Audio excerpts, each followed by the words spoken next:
Hey, what's happening, Roland? Well, today is Friday. It's time for the Friday update. It's actually the it's the third week of January. And some exciting fishing going on just yesterday. But you know, a lot of people ask me, well, like, where am I right now? I'm actually in Charlotte, North Carolina, waiting to catch a flight to Greensboro, North Carolina, for a big seminar. Okay, so that's what I'm doing instantly right now. People ask me all the time, well, Roland, I'd like to become a professional fisherman. I just want to do all these things. I've won a couple big tournaments, and I want to get a job, and I want to get big sponsors, and I want to be in the industry. Okay, I said, well, you're going to have to dedicate a lot of your time, maybe this time of year, sometimes half your time, to doing personal appearances, to doing all sorts of things. I work with Bass Pro Shop. We open stores. This next couple of weeks, we'll open 2 or 3 different stores. And then just all sorts of things. I'm going to a boat show next week as well. And then there's just all sorts of obligations from the sponsors. And so that's the whole key. To get a good sponsor, you just don't go out and catch a couple big fish and win a tournament. That's only part of the game. That gets you qualified to be a pro fisherman. But what you have to do on top of that is to get out there in the public, greet the people, sign autographs. You know, I got up at 3:30 this morning, and I won't get to bed very early tonight. I mean, this is a lot of hours, a lot of work. So, you know, you have to dedicate yourself to a lot of public relations, a lot of speaking engagements, and that's half the game. It's half of what it is to become Jimmy Houston or a Roland Martin or a Hank Parker or a Bill Dance. You got to get out there and meet the people and greet the people. No matter how tired you are, you have to have a smile on your face and a good firm handshake, and then talk a fishing game. And then I can do that, and I have to do that. That's the whole thing. So these young people that want to become a pro fisherman, hey, you got your work cut out for you. You got to get the PR side going. That's a really big part of it. Okay, what happened is last week is I had some really exciting things with my airboat. I went out to the Florida Everglades over the Big Cypress National Preserve just yesterday, and I had my old airboat. Now, so let me tell you about my old airboat. It's a Diamondback airboat. It's got a big 496 engine in it, big cubic inch, couple hundred, 400 or 500 horsepower engine, and it was only running halfway good. For the last couple of years, we'd open it up and it wouldn't quite get the high speed. It was just, I took it all sorts of places. I took it to Miami, I took it to Jacksonville, I took it all over the whole state of Florida trying to get it to run faster. And it came to find out, this is crazy, there's a little beetle, a little teeny beetle the size of a flea. It's called a camphor chute borer. Look it up on the internet. It's a camphor chute borer.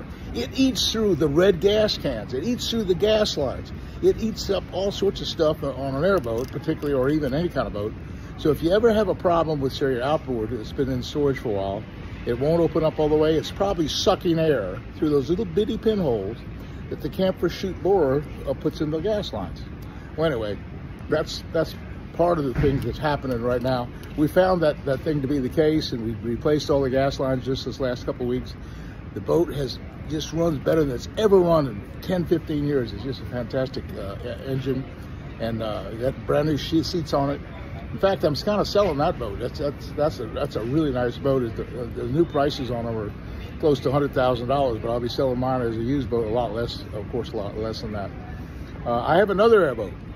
I bought another one. It has a 520 cubic inch Continental engine.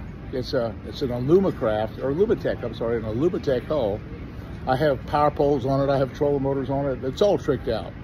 And it's another boat that I use over in the Stick Marsh area, you know, over in the Fellsmere area where I guide all the time, in the Headwaters Lake. There's also a lake to the south, Garcia, that you can use in an airboat. And then to the north, there's a big lake called Three Forks, and it's full of great big giant bass. It's very hard to navigate with a regular boat, only in high water, but the airboat's perfect.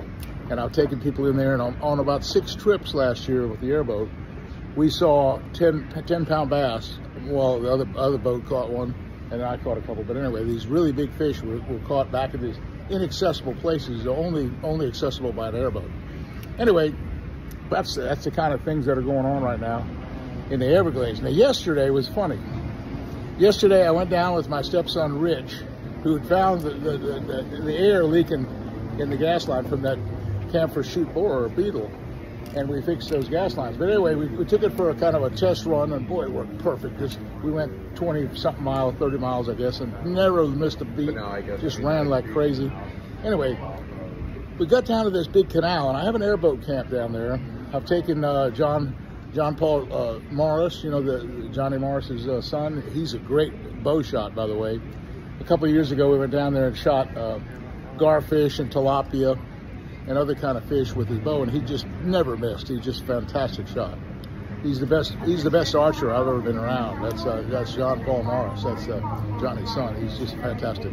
Anyway, but I hadn't been back much since because my boat wasn't running good.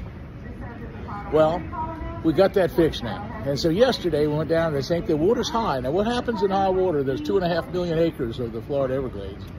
And in that 2.5 million acres, the bass just spread out all over the place. But when the water gets low, and it's not low yet, it's still high. When the water gets low, all the big fish concentrate on these canals. And so we fished this one big canal called L28. It's kind of the microwave tower, they call it, canal. And I've taken, I took all sorts of people in there, like Martin Truex Jr. I had him down there about 10 years ago. And he was racing the airboat. He was having a lot of fun with the airboat. He's a great fisherman, boy. Martin's a really, really hot fisherman. But anyway, we had a really good time yesterday. But what happened, the water was high, and what was in the canal more than anything were the millions of big Oscars. Now, Oscar is an aquarium fish that you see in the aquariums, and they're normally less than the size of your hand. The ones we caught yesterday were twice as big as your hand. They were great big, 1.5 pounds, some of them almost 2 pound Oscars. Now, some people say they're good to eat, but they were hitting all the bass lures. They were hitting the frogs, like a weedless frog in the lily pads. They were hitting Cincos and all sorts of worms and flukes. Almost every cast, something was biting it. And then also little crankbaits. I put a little crankbait on the Oscars, hit that. So they hit all the bass lures.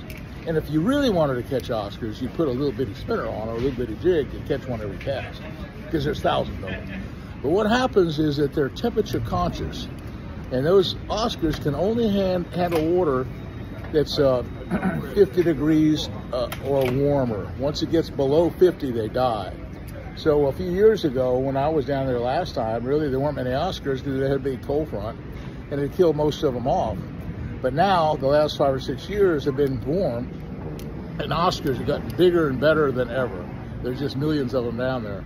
And so, but there's some bass. I had a 5-pound bass yesterday, and a couple 3-pound bass. We caught like a dozen bass. But when the water's lower, many times more fish get in there. In fact, you'll catch a bass, it'll be 5 pounds, there'll be 4 or 5 following it sometimes. There's a whole school of them coming in almost every time you catch one. So that's the kind of fishing that you'll have when you have when you have low water in the Everglades and all the fish are packed into those canals. Anyway, that's kind of what's happening right now. I'm on my way to a big store promotion in Greensboro, North Carolina. That's going to be a lot of fun. And I get back next week and I start my guide season. My guide season is new this year. I'm offering a new price. I was $1,500, now it's $1,200. I've lowered my price to $1,200. It's really working good. And I offer both the Headwaters Lake with just my regular tracker, 1872 tracker. That's just a great, fantastic boat. Anyway, that's one thing. Or an airboat. We get some good airboat fishing as well. But anyway, Rich, the season's really kicking off. And remember, spawning is right around the corner. The full moon of January is going to be a big spawn. That's just next week. And all the new moon and full moons from February, March, April, May are all good spawning months. And we just catch millions of fish right now. It's really, really red hot. Some 10-pounders being caught. Some really, really great fish. So anyway, try to plan your trip around a full moon or even a new moon and avoid the cold front. Watch your thermometers, watch your forecast, and try to get a period where the south winds are blowing up. It's pushing that north, warmer water into the north shorelines, and that's the spawning time. That's the spawning season, and that's kind of what we look for good fish. Good topwater fishing, good shiner fishing. When half of my clients want to catch a great big giant bass, so we use shiners a lot, and I catch my own shiners, and I provide them free of charge. A couple $100 worth of shiners a day. We go through a lot of shiners. Anyway, that's my story. That's my week. That's my thing. Hey, hit the subscribe button. We'll talk to you again soon. And any little likes or subscribe is great. My O'Reilly people, my Bass Pro Shop people are really, really happy. Hey, listen, nice talking to you. We'll see you again soon.